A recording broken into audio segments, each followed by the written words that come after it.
तो TV serial Anupama के आज के धमाकेदार एपिसोड की शुरुआत होती है प्रेम से, जो कि मोटी बा और पराग से कह रहा होता है कि आप कुंडली पर भरोसा कीजिए लेकिन मैं अपने प्यार पे भरोसा करूंगा। आप किस्मत पर यकीन कीजिए लेकिन मैं अपनी कोशिशों पर यकीन करूंगा। चाहे राही कोठारी खानदान की बहू बने या ना बने, लेकिन राही मेरे घर की लक्ष्मी ज़रूर बनेगी। आपको रिश्ता तोड़ना है तो तोड़ दीजिए, लेकिन मैं राही का साथ कभी नहीं छोड़ूंगा। फिर प्रेम ये बोलता है कि इसीलिए अगर मेरी शादी होगी तो सिर्फ राही से। अब आप लोग डिसाइड कर लीजिए कि आप अपना आशीर्वाद दोगे या नहीं, सोच कर बता दीजिएगा। फिर इधर पराग गुस्से में मोटी बा को लेकर बाहर से जाने लगता है, तभी वहां पर एंट्री होती है पंडित जी की। फिर पंडित जी आकर घबराते हुए कहते हैं कि वसुंधरा बहन, मुझसे बहुत बड़ी गलती हो गई। मैंने जन्म तिथि गलत डाल दी थी, जिसकी वजह से कुंडली भी गलत आ गई थी। ये सुनकर फिर सब लोग इधर हैरान रह जाते हैं। फिर गुरुजी इधर कहते हैं कि असली कुंडली के हिसाब से प्रेम और राही की कुंडली बिल्कुल मेल खाती है, बल्कि राही तो प्रेम के लिए बेहद सौभाग्यशाली है और उस लड़की की वजह से प्रेम का भाग्य उदय होगा। तभी इधर प्रेम पीछे से मुस्कुराते हुए कहता है कि अगर प्यार सच्चा हो ना तो कान्हा जी भी ग्रहों की चाल बदल देते हैं। फिर इधर अनुपमा भी बोलने लगती है कि रिश्ते अपने आप नहीं बनते, उन्हें बनाने की कोशिश करनी पड़ती है। अगर बच्चे अपने रिश्ते को बचाने के लिए लड़ रहे हैं तो क्या हम बड़ों को उनकी मदद नहीं करनी चाहिए। फिर पराग इधर बा को लेकर वहां से चला जाता है और इधर प्रेम अनुपमा को बोलता है कि इट्स ओके मैम, वो लोग चाहे कुछ भी कहे, लेकिन मैं और राही अपने रिश्ते और अपने फ्यूचर को लेकर एकदम क्लियर हैं। दूसरे सीन में फिर हम देखते हैं कि पराग भड़कते हुए गौतम से कह रहा होता है कि दामाद जी, जो बात आपको सबसे पहले बतानी थी वही आपने नहीं बताई। इतनी इंपॉर्टेंट इन्फॉर्मेशन आपसे कैसे मिस हो गई। गौतम फिर इधर से बोलता है कि आई एम सॉरी डैड, पता नहीं इतनी बड़ी गलती मुझसे कैसे हो गई। तभी पराग ये कहता है कि वो शाह हाउस घर नहीं है, बल्कि वो तो चिड़ियाघर है। उन लोगों को देखने के लिए टिकट लगना चाहिए। किसी के 2 डिवोर्स हो चुके हैं तो कोई सौतन की बेटी को पाल रहा है, बच्चों ने भाग के शादी की हुई है और पता नहीं क्या क्या। पहले ही इतना सब कुछ गले से नहीं उतर रहा था और अब पता चला है कि राही अनुपमा की नहीं बल्कि किसी और की बेटी है। घटिया खानदान है वो, चवन्ने की औकात नहीं है और सपने देखते हैं कोठारीस के संधि बनने की। और वो लड़की अपने आप को संभाल नहीं पाई तो प्रेम को क्या ही संभालेगी। तभी हम देखते हैं कि राही के बारे में उल्टी सीधी बातें सुनकर उसका पक्ष लेते हुए अनिल गुस्से से पराग को कहता है कि आई एम सॉरी मोटा भाई, लेकिन इस सब में राही की गलती क्या है। उसकी माँ ने उसे अनाथ आश्रम में छोड़ दिया, अनुपमा जी ने उसे गोद लिया, लेकिन इसमें उस बेचारी की क्या गलती। और किसी बच्चे की ज़िंदगी में इतनी तकलीफ़ें आती है तो उसे हमदर्दी मिलनी चाहिए, ना कि नफरत। और हम तो श्रीनाथ जी के भक्त हैं ना, यशोदा माँ और देवकी माँ को एक ही दर्जा देते हैं हम, तो फिर अनुपमा जी के यशोदा रूप को हम एक्सेप्ट क्यों नहीं कर सकते। तभी पराग इधर से कहता है कि साफ साफ बोल, तू कहना क्या चाहता है अनिल। अनिल फिर इधर से कहता है कि यही कि राही को इस घर की बहू बना लीजिए। तभी मोटी बाई इधर से गुस्सा होकर कहती है कि तेरा दिमाग तो ठीक है ना अनिल, जिस लड़की के बाप का अता पता नहीं है कि वो चोर था या खूनी था और जिसकी माँ अपने पति को छोड़कर भाग गई, ऐसी लड़की को हम कोठारी खानदान की बहू बना लें। अगर कल को वो लड़की अपनी माँ की तरह अपने पति को छोड़कर चली गई तो क्या इज्जत रह जाएगी हमारी। गौतम फिर इधर से कहता है कि और ऐसी लड़की से हम प्रेम की शादी करेंगे तो लोग हम पे हंसेंगे। फिर गौतम की बात पे प्रार्थना जवाब देते हुए कहती है कि हमें लोगों की नहीं बल्कि प्रेम की फिक्र होनी चाहिए। तभी अनिल फिर इधर से कहता है कि मैं मानता हूँ कि राही का पास्ट है, लेकिन आप लोग ये भी जानते हैं कि राही प्रेम के लिए और इस घर के लिए कितनी लकी है। अरे राही के ही कहने पर प्रेम इस घर पे वापस लौट कर आया और हमारे लड़के की शक्ल पे दोबारा वही मुस्कुराहट वापस आई है। तो कहीं ऐसा ना हो कि प्रेम और राही को अलग करने के चक्कर में हम लोग प्रेम को हमेशा के लिए खो बैठे। उधर फिर दूसरी तरफ हम माही को देखते हैं, जो कि कह रही होती है कि राही की बायोपिक का नाम होना चाहिए कभी हाँ कभी ना। कभी वो खुद नहीं मानती तो कभी फैमिली वाले नहीं मानते, कभी सोच नहीं मिलती तो कभी कुंडली नहीं मिलती, कभी कुछ तो कभी कुछ। रिश्ता भारी लगने लगा होगा ना। तभी राही ये बात सुन लेती है और आकर गुस्से से माही को कहती है कि रिश्ता मेरा है तो मैं संभाल लूंगी, तुम्हें इसकी फिक्र करने की कोई ज़रूरत नहीं है। तो माही वहाँ से चली जाती है चुपचाप। और इधर अंश आकर पूछने लगता है राही से कि लेकिन आगे डिसाइड क्या हुआ, आपके और प्रेम की शादी होगी या नहीं। राही फिर बोलती है कि मुझे नहीं पता अंश, लेकिन मैं सिर्फ इतना जानती हूँ कि मैं और प्रेम एक दूसरे से बहुत प्यार करते हैं और उसकी फैमिली क्या सोचती है क्या डिसाइड करती है वो मेरे हाथ में नहीं है। और पता नहीं उसकी फैमिली को ऐसा क्यों लगता है कि जो अनाथ आश्रम में पला बड़ा है उसमें अच्छे संस्कार नहीं होते।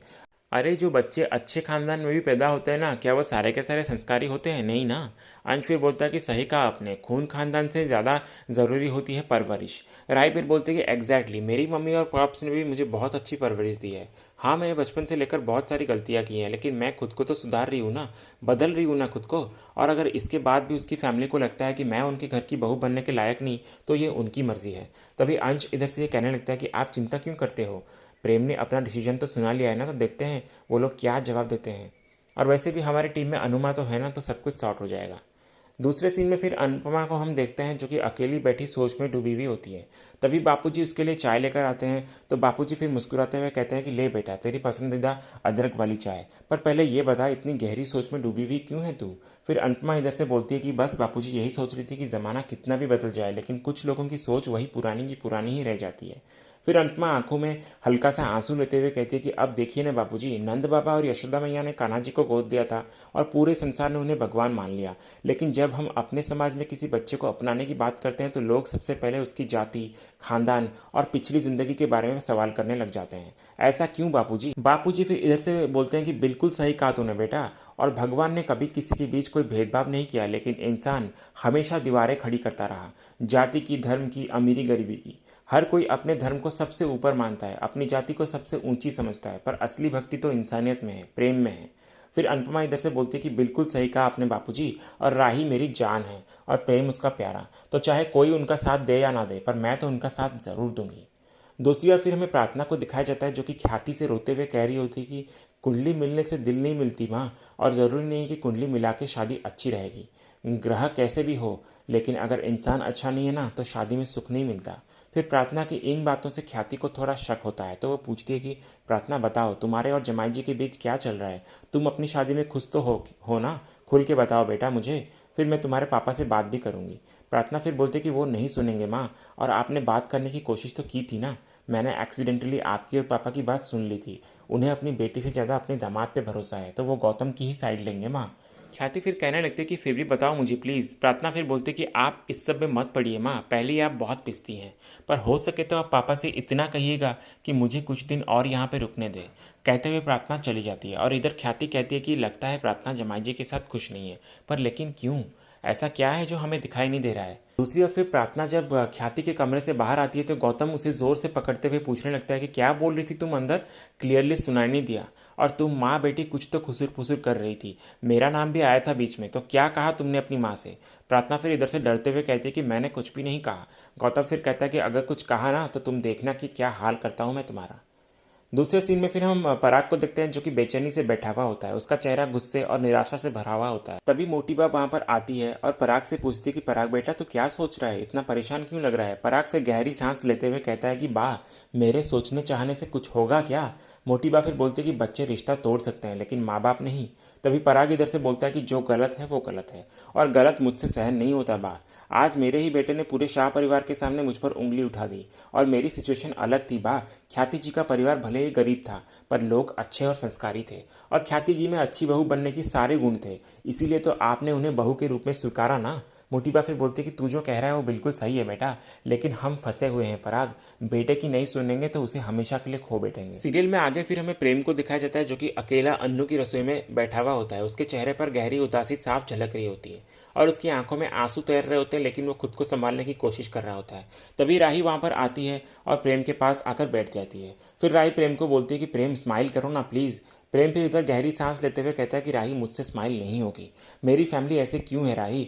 वो मुझसे इतना प्यार करते हैं लेकिन मेरी खुशी ही उनसे बर्दाश्त नहीं होती। राही फिर प्रेम का हाथ पकड़ लेती है उसे हौसला देने के लिए, लेकिन प्रेम की आंखों में दर्द कम नहीं होता। फिर प्रेम इधर भावुक होकर कहता है कि मैं उस घर का बेटा हूँ राही, मैंने कभी किसी से कुछ नहीं मांगा, सिर्फ इतना चाहता था कि मुझे अपनी ज़िंदगी अपनी तरीके से जीने दिया जाए, लेकिन वो लोग मुझे इतना भी नहीं करने देते।